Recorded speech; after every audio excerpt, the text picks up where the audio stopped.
Throughout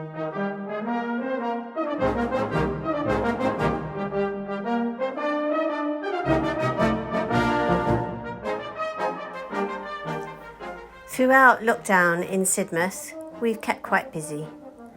Back in the summer, I met with some of the children and families from Stay and Play and took along some crafty bits and bobs, and we had lots of fun in the local park with them, especially as the weather was so beautiful.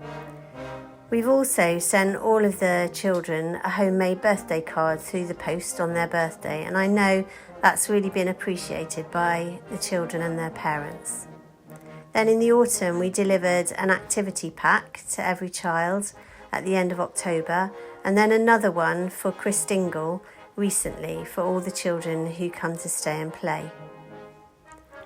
I've been volunteering when I can at the local youth club on Friday evenings with year 5 and 6 children, just with small groups. I've done a sewing workshop for a couple of weeks recently, which has been lovely. And last week they asked if they could make cases for their phones. So that's what we did. We made some festive phone cases.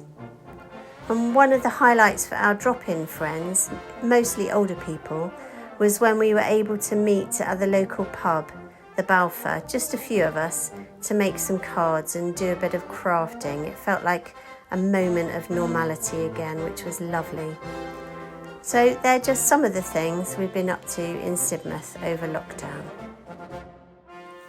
The Salvation Army toy appeal last year in Exmouth provided gifts for 40 families, which were distributed through the Children's Centre. This year that figure now stands at over 100. We've been given wonderful support by local businesses who've provided convenient drop-off points throughout the town. And the generosity of the public has been outstanding. The quality and the quantity of the gifts is truly amazing. With so many families struggling financially, especially this year, it's good to know that by providing these gifts, it has taken off some of the pressure that they might be feeling. The food bank, which operates out of our building, has seen a 300% increase in demand since March, and is still growing. We now have around 50 new volunteers, and each one of them brings so much enthusiasm and energy to the operation.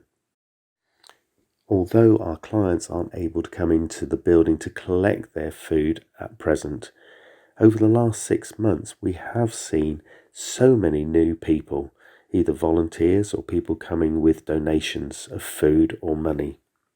This has provided so many opportunities for building relationships and having meaningful conversations. One really exciting development this year has been the relationship that we're building with SAHA, the Salvation Army Housing Association.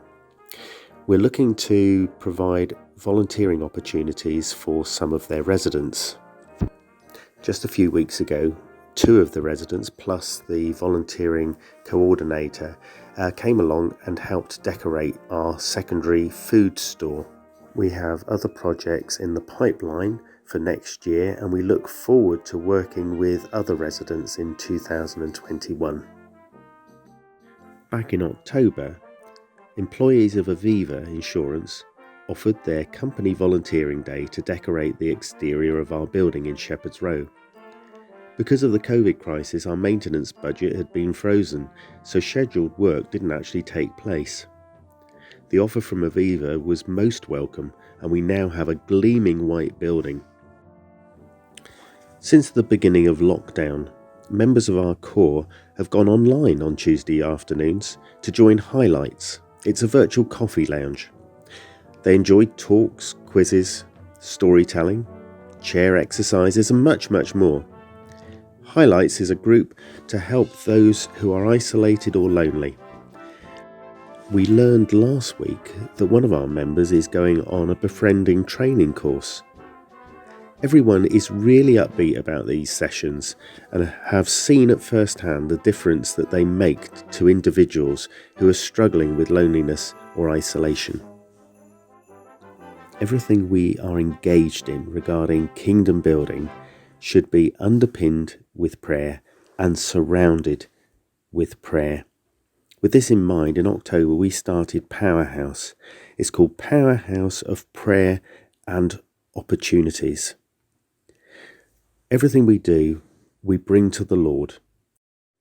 Every Wednesday at 10:15 we meet together on Zoom for our time together, where we bring these things to the Lord, asking for his help, his guidance and his encouragement.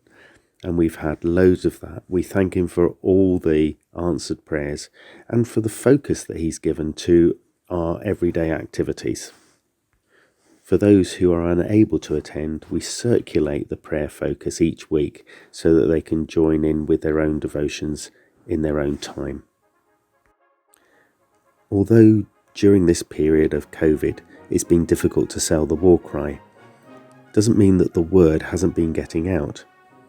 We didn't cancel our papers. Instead, we've been distributing them to the streets around our hall. We are part of the community and we want people to know that we are there and that we're available. But most of all, we want to be able to put the word of God into their hands. Now we are back out on the streets and we are selling the papers, but we are being received with such warmth by the general public. We have much to be thankful for.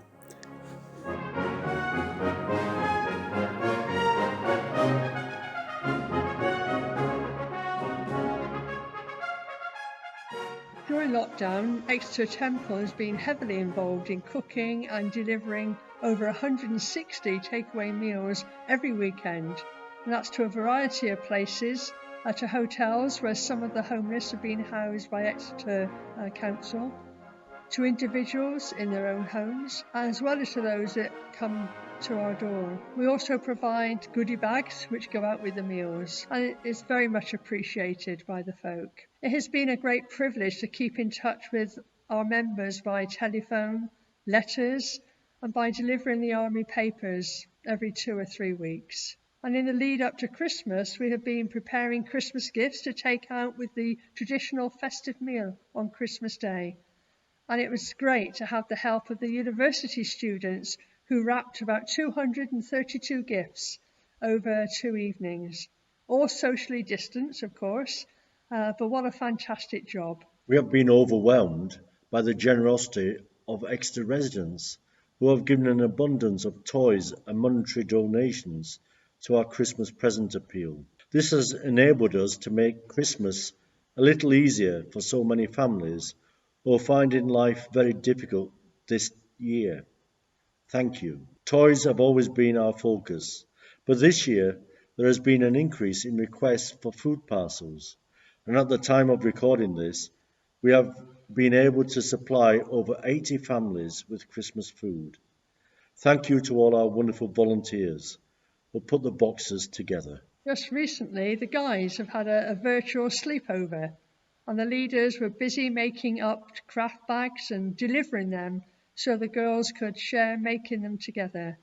A fantastic time was had by all. The last 3 Saturdays, small sections of the band have been able to connect with people in Exeter by bringing the Christmas message through the playing of the familiar carols. And finally, Martin Reed and his team are now in the process of refining our ability to broadcast our Sunday meetings, our new normal.